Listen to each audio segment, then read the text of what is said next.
Hello दोस्त। हर लोगों का कमेंट आता है कि यूट्यूबर कुछ नहीं कहता। हालांकि ज़रूरत निकल जाती है तो लोगों को लगता है ऐसा है, लेकिन यहाँ पे कुछ हम एक्स्ट्रा इस वीडियो में बताने वाले हैं कि एग्ज़ाम CBT 2 का आपका ऑफिशियल कहाँ होगा। जैसे लेवल 6 और लेवल 4 का अभी आ चुका है। 9 और 10 तारीख का आपका एग्ज़ामिनेशन मई में है, मई 2022 में। तो एग्ज़ाम सेंटर RRB वाइज होगा, होम सिटी एरिया के बाद होगा।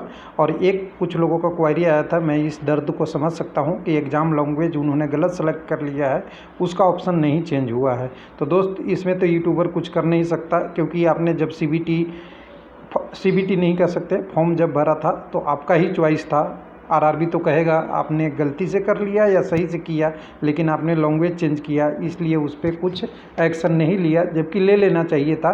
एग्ज़ाम लैंग्वेज चेंज होने का ऑप्शन दे देना चाहिए था, क्योंकि अगर कोई हिंदी में देता है तो हिंदी दे सकता है, इंग्लिश में इंग्लिश दे सकता है।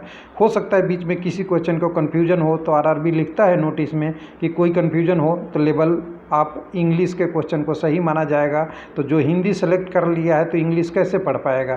तो ध्यान दीजिए, ये देना चाहिए था। अब इसकी रिकमेंडेशन लिया नहीं तो क्या कह सकते हैं। लेकिन ऑफिशियल नोटिस के हिसाब से आपको यहाँ पे एग्ज़ाम सिटी का यहाँ पे थोड़ा सा एनालिसिस बताएंगे, और कुछ साल बाद वो लोग कहेंगे कि यूट्यूब तो कुछ एनालिसिस करता नहीं, तो सुनना पड़ेगा। हम पब्लिक में हैं, सोशल में हैं, तो सुनना पड़ता है, लेकिन हकीकत ये सही नहीं है। तो चलिए एग्जैक्ट आते हैं। उससे पहले कुछ लोगों का जो कमेंट है कि टेस्ट सीरीज़ का हमने कुछ लोगों को बोला, तो पिछले वीडियो में ये लोग बोले कि क्विज चलता नहीं है। तो दोस्त, मेरे पास तो चलता है सारे क्विज। आप मेरे पेज पे आइएगा, वेबसाइट पे, अभी तो अपडेट में है, लेकिन जितने प्रश्न है, जैसे करंट अफेयर में 22 प्रश्न है, तो मैं यहाँ पे लाइव दिखा देता हूँ आपको। मैं ओपन कर रहा हूँ तो मेरे पास देखिए 22 के 22 प्रश्न आ रहे हैं। पहला प्रश्न आ रहा है कि किसको चेयरमैन सेबी के नियुक्त किया गया है, तो हमारे पास तो आ रहा है। आपके पास नहीं आ रहा है तो देख लीजिएगा। मैं ऑप्शन भी देख लीजिए, बी ऑप्शन सही है, मैंने ऑप्शन सही किया, उसका डिटेल भी यहाँ है। आप भी अगर ट्राई करना चाहते हैं तो नेक्स्ट क्वेश्चन ऐसा है। मेरे पास तो सही आ रहा है, आपके पास नहीं आ रहा है, मुझे नहीं पता। एस्पा कहाँ से लागू हुआ, तो अरुणाचल प्रदेश के 3 डिस्ट्रिक्ट में हुआ है। तो देखिए मेरे पास तो सही आ रहा है, गलत सही सारे जवाब सही आ रहे हैं यहाँ पे। अगर अगला देखिए, अगला प्रश्न में था, क्या था, हाँ, नाविका परिक्रमा योजना किस में था, तो ऑल फीमेल नेवी के लिए था, तो फीमेल वाला ये देखिए राइट आंसर है। अगर रॉन्ग करेंगे तो रेड हो जाएगा। ये सारा ऑप्शन तो सही कर रहा है, लेकिन कुछ लोग बोले कि नहीं ऑप्शन कर रहा है, पता नहीं उनको क्यों नहीं दिख रहा है। मेरे पास तो ये सही चल रहा है, मैं तो सही चला पा रहा हूँ। आप भी एक बार देख लेंगे। अगला था नॉर्थ जोन का 3rd वाटर में क्या हुआ है, तो सबसे पहले मुजफ्फरनगर सही है। यहाँ राइट आंसर तो यहाँ मुजफ्फरनगर है। मैं गलती से इसको टिक करूँगा तो देखिए क्या होता है। देखिए बिल्कुल सही काम कर रहा है, तो यहाँ क्विज तो सही है। अगर आप भी देना चाहते हैं तो यहाँ पे जाके दे सकते हैं। अब एग्ज़ाम सिटी की बात करने के लिए हमें 2 चीज़ की ज़रूरत पड़ेगी। पहले वेबसाइट पे आना ही ज़रूरी है, रेलवे की वेबसाइट पे, अपनी वेबसाइट पे नहीं। यहाँ से 2 नोटिस आप डाउनलोड कर लीजिएगा और फिर दोनों को एक साथ रखिएगा और फिर रेलवे लाइव से बात कीजिएगा। हालाँकि बहुत से पेपर कटिंग आपको सही तरीके से बता दिए होंगे, सही तरीके को उल्टे तरीके कह के, तो उसको भूल जाइए। अभी एक थोड़ा समझ लीजिए कि आप एक विद्यार्थी हैं और आप समझना चाहते हैं, तो समझाने की मैं कोशिश करूंगा। ये नोटिस डाउनलोड कर लीजिएगा। 10/3/2022 का बिलासपुर में आया था, जो NTPC के रिजल्ट के बारे में आया था। हम पेपर के आधार पर बोल रहे हैं, RRB के मन में क्या चल रहा है वो नहीं बता सकते। जो ऑफिशियल डाटा अवेलेबल है उसके आधार पर एनालिसिस कर सकते हैं। तो ये 10/3 का एनालिसिस है, डिटेल है। और आज एक अमेंडमेंट आया है जो आप 12/4 का है, देख लीजिए। दोनों नोटिस को मैं खोल लेता हूँ, फिर आपसे समझाता हूँ। तो 12/4 वाला पहले मुझे खोलना पड़ेगा, तो 12/4 वाला मैं आज खोल लेता हूँ, जिसमें एग्ज़ाम डेट का इन्होंने बताया है 9/10 को होगा लेवल 6 और लेवल 4 के लिए। जिसके बाकी लेवल 2, 3, 5 के लिए डेट अनाउंस बाद में होगा। तो इनका एक्सपेक्टेड मान लीजिए कि एक्सपेक्टेड डेट लोग पूछते हैं कि 2, 3, 5 का होगा, तो मुझे लगता है लेवल 5 का अगला एग्ज़ाम होगा। और लेवल 5 का होगा तो 10 मई है, तो कम से कम 15 से 20 मई के आसपास होगा, कम से कम। ज़्यादा का मुझे नहीं पता। ये 15-20 मई तो जाना ही जाना है, क्योंकि 5 दिन का गैप रहता तो इसी में ले लिया जाता। तो 15-20 मई के बाद ही स्टार्ट होगा अगला फेज। 15 से 20 मई हमें आइडियल टाइम लग रहा है। चलिए उसके बाद आगे बात करते हैं। इसमें CBT 2 का सेंटर कहाँ होगा, तो चलिए सेंटर कैसे बताते हैं। जो हमने 10 तारीख को नोटिस हमने किया था उसको डाउनलोड कर लेता हूँ। इसके आधार पे देखिए RRB के अंदर क्या चल रहा है, RRB क्या सोच रहा है, मुझे नहीं पता, ना आपको पता। लेकिन जो डाटा अवेलेबल है पब्लिक में, उसके आधार पे मैं कहूँगा। तो देखिए इस नोटिस को 10 तारीख वाले में आप एक चीज़ आप ध्यान से पढ़ लीजिएगा, जो RRB wise second stage CBT each पे लेवल ऑल कैंडिडेट, यहाँ से ध्यान दीजिएगा। हम यहाँ तक हमने पढ़ा है ईच पे लेवल, तो अभी किसकी लेवल की अभी हम बात कर रहे हैं, लेवल 6 की बात कर रहे हैं, 4 की बात कर रहे हैं, बाकी की तो अभी हम बात ही नहीं कर रहे हैं। तो 2 लेवल की यहाँ पे हमें आ गया, 2 लेवल की डिटेल अगर आ गया तो 2 लेवल की अगर बात करेंगे यहाँ पे हम, तो 2 लेवल की बात करते हैं। तो 2 लेवल में थोड़ा सा इसको देखिएगा और आगे कि 2 लेवल में क्या कर रहा है कि 1 आरआरबी, ध्यान से 1 आरआरबी रिकमेंडेड सिंगल शिफ्ट, ध्यान दीजिएगा कितने आरआरबी है, 21 आरआरबी है। एक आरआरबी का कोशिश रहेगा कि एक शिफ्ट में करेंगे और नहीं होगा तो परसेंटाइल बेस्ड नॉर्मलाइजेशन होगा। तो यहाँ क्या बोला है कि नॉर्मलाइजेशन को हमें अवॉइड करना है, एक आरआरबी को एक शिफ्ट में लेना है। तो अब पूरी कहानी किस पे डिपेंड करता है, कैंडिडेट पे। ध्यान दीजिएगा मैंने पहले वीडियो बना दिया है कैंडिडेट पे, और दूसरा एग्ज़ाम की सेंटर कितने अवेलेबल है उस एरिया में, 2 चीज़ पे डिपेंड करेगा।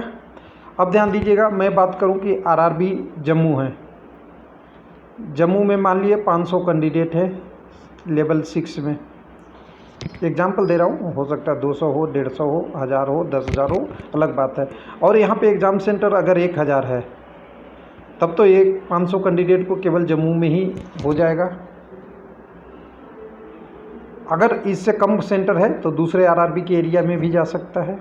अब लोग कहेंगे कि मेरा सीबीटी 2 कहाँ होगा, सीधी सी बात है, सीबीटी 2 कहाँ होगा, मेरे होम टाउन के पास होगा या हमने जिस आरआरबी में अप्लाई किया है उसके पास होगा। तो इस नोटिस में ये भी लिखा हुआ है कि आरआरबी बाई एग्ज़ाम होगा, तो आरआरबी के तो कोशिश यही रहेगा कि कैंडिडेट को होम टाउन नहीं देके जिस आरआरबी में अप्लाई किया है वहाँ होगा, क्योंकि वहाँ देखिए मैं एग्जांपल अब बता देता हूँ, सहानुभूति आपके साथ है कि आपके घर के पास मिले, लेकिन हकीकत और कड़वी सच्चाई जो है वो ये कहता है कि आरआरबी जो जहाँ पे चूज किया है उसके नज़दीक एग्ज़ाम सेंटर लेगा। क्यों? इसलिए क्योंकि वहाँ के जो कैंडिडेट हैं, वहाँ के लोकल कैंडिडेट अपने एग्ज़ाम में गए हैं, उनको और आपके क्वेश्चन एक जैसा हो, एक शिफ्ट में एग्ज़ाम होगा। यहाँ पे क्या रहा है ना जी, एक शिफ्ट का एग्ज़ाम सिंगल शिफ्ट में होगा, यानी एक लेवल के एग्ज़ाम, एक आरआरबी का एग्ज़ाम। यहाँ पे मैं एक सिंपल एग्जांपल बता दूँ, यहाँ पे लेवल हो गया 6 और आरआरबी हो गया इलाहाबाद। मैं सबका अलग अलग जोड़ देता हूँ। इसका एग्ज़ाम एक ही शिफ्ट में कराना है, तो क्या आरआरबी में लगता है कि इलाहाबाद में जितने कैंडिडेट है एक शिफ्ट में केवल इलाहाबाद एरिया में करा पाएंगे? नहीं करा पाएंगे। यहाँ कैंडिडेट ज़्यादा है, नंबर ऑफ लिस्ट ज़्यादा है, तो क्या होगा, इनकी एक शिफ्ट में इलाहाबाद में भी हो सकता है, दिल्ली में भी हो सकता है, आपकी भोपाल में भी हो सकता है, जयपुर में भी हो सकता है, अलग अलग एरिया में इसका एग्ज़ाम होगा। दूसरे शिफ्ट में जब शुरू होगा तो इलाहाबाद नहीं शुरू होकर किसकी होगी, मान लीजिए भोपाल की होगी, तो भोपाल एरिया में वगैरह वगैरह इलाहाबाद में होगा। ऐसे ऐसे करके 3-4 जोन का ग्रुपिंग हो जाएगा, 4 जोन की ग्रुपिंग हो जाएगी। तो एक शिफ्ट में मान लिए कि 5 से 6 आरआरबी का एडजस्ट हो रहा है, 3 शिफ्ट एग्ज़ाम ले रहा है रेलवे, उसके आधार पे ये डिटेल होगा कि कितनी जोन में कितना सेंटर बनेगा।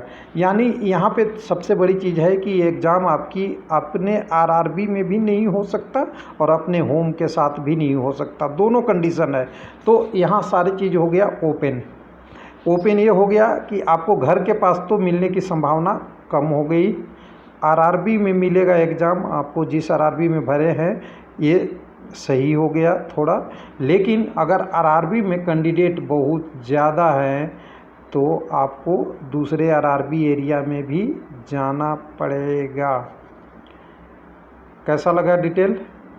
कुछ लोग कहेंगे कि सर से ऊपर गया, तो देखिए ये मेरा काम है बताना, और इतना आराम से मैंने बता दिया है। 3 कंडीशन, पहला कंडीशन होम मिलने की संभावनाएं कम है, लेकिन अगर आपने अपने होम और आरआरबी आपका दोनों सेम है तब आपकी संभावनाएं क्या हो जाएगा, ज़्यादा हो जाएगा।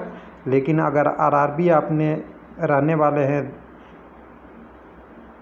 बिहार का, गया का, पटना का, जहाँ का रहने वाले हैं, और भरा है आपने मुंबई, भरा है आपने अहमदाबाद, तो हो सकता है आपको एग्ज़ाम सेंटर इसी एरिया में हो, मुंबई अहमदाबाद एरिया में, क्योंकि एग्ज़ाम होगा RRB वाइज। तो अहमदाबाद जोन वाला में अगर पटना का भी एग्ज़ाम उसी शिफ्ट में हो रहा है तो क्या आपको पटना एग्ज़ाम दे देगा आपको, और पटना वाले को मुंबई दे देगा? ऐसा पॉसिबल कम है। इसलिए ध्यान दीजिएगा, मेरा क्लियर कट यही है, मेरा एक्सप्लेनेशन ये कहता है कि एग्ज़ाम आपको डिफरेंट जगह पे हो सकता है। हाँ, कुछ कैंडिडेट जो होंगे फीमेल वगैरह, फीमेल PWBD, इन सब के लिए रेलवे बेनिफिट देता है, तो इन सारे कैंडिडेटों को बेनिफिट देंगे जिनको जितना नज़दीक हो सके। ऐसा नहीं कि होम के होम हो जाए। तो थैंक यू, धन्यवाद।